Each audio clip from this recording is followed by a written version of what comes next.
화제가 된 뉴스를 모아 전해드리는 픽뉴스 시간입니다. 오늘은 김태림 기자와 함께합니다. 어서 오십시오. 첫 번째 보겠습니다. 달 탐사선.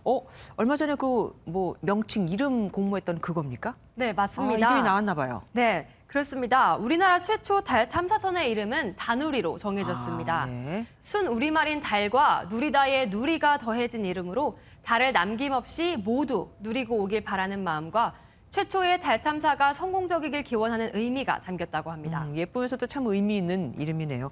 그러면은 발사 시기나 구체적인 일정 이런 거 나온 거 있습니까? 네, 일정도 나왔는데요. 다누리 달 탐사선은 올해 8월 스페이스 X사의 팰컨 9에 실려 발사된다고 합니다.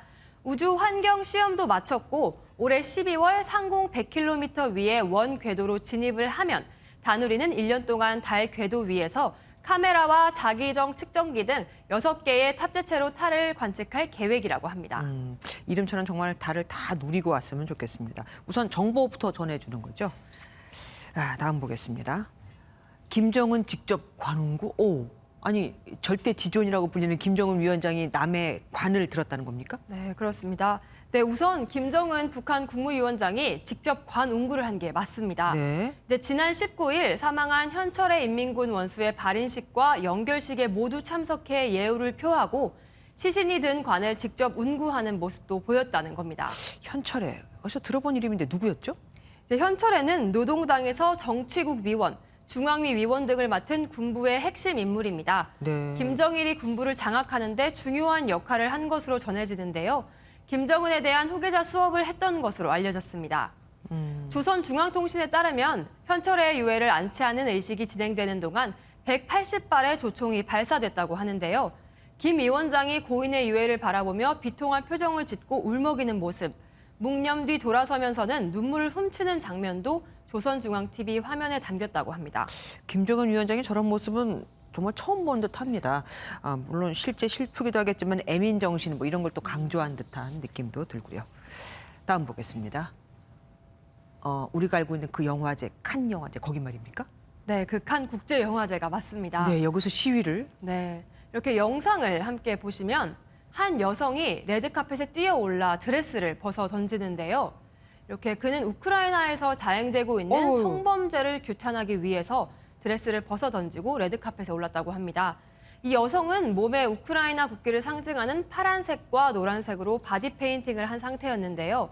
이제 그 위에는 검은색으로 성범죄를 멈춰라는 문구가 적혀 있었습니다. 네. 이제 아래에 걸친 속옷은 피를 연상케 하는 붉은색 페인트로 덮여 있었다고 합니다. 이제 보안 요원이 여성을 재킷으로 감싸 끌어내면서 시위는 일단락됐는데요.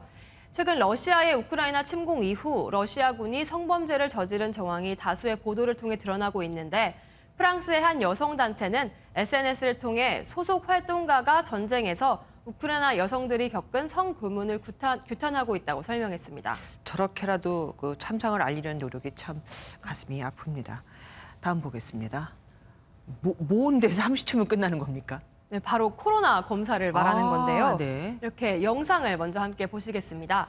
로봇 앞에서 한 남성이 입을 벌리는데요. 유전자 증폭 검사인 PCR 검사용 AI 로봇에게 코로나 검사를 받는 겁니다. 최근 강력한 코로나 봉쇄 정책을 펴는 중국의 모습입니다. 이제 이 로봇에는 안면 인식 프로그램이 설치되어 있어서 사람이 입을 벌리면 검체를 채취할 위치를 파악하고 면봉으로 검체 채취 후에 사료 봉인까지 정확하게 마무리한다고 합니다. 제로 코로나를 고수하는 중국은 베이징과 상하이 등 상당수 도시의 주민들을 대상으로 일주일에 1회 이상 PCR 검사를 진행하는 일명 PCR 일상화 정책을 시행하고 있는데 네. 이 로봇이 빠르면 이달 중에 상하이 80곳에 배치될 것으로 알려졌다고 합니다. 그러니까 사람이 하는 게 아니니까 감염 우려도 적고 또 지치지도 않고 힘도 덜 들이고 괜찮네요. 다음 보겠습니다.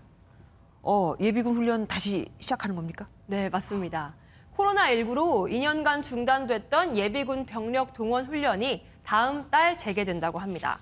병무청은 다음 달 20일부터 올해 예비군 동원 훈련 소집을 한다고 밝혔습니다. 훈련 일정은 코로나19 상황 등을 고려해서 기존 2박 3일에서 소집 훈련 하루와 원격 교육 하루로 축소하기로 했습니다. 또 병무청에 따르면 올해 훈련 대상은 50만여 명으로 장교와 부사관은 전역 1년에서 6년 차, 병사는 1년에서 4년 차가 동원 대상입니다. 또 올해 전역한 사람은 훈련에서 제외되고 지난 2년 동안 원격 교육을 받았거나 헌혈을 한 예비군은 올해 소집 훈련 시간에서 차감돼 조기 퇴소할 수 있습니다. 예비군 동원 소식까지 들으니까 진짜 코로나가 끝나가는 듯한 느낌이 들긴 합니다. 진짜 완전히 끝날 텐데 말이죠. 예, 지금까지 잘 들었습니다. 김태림 기자였습니다.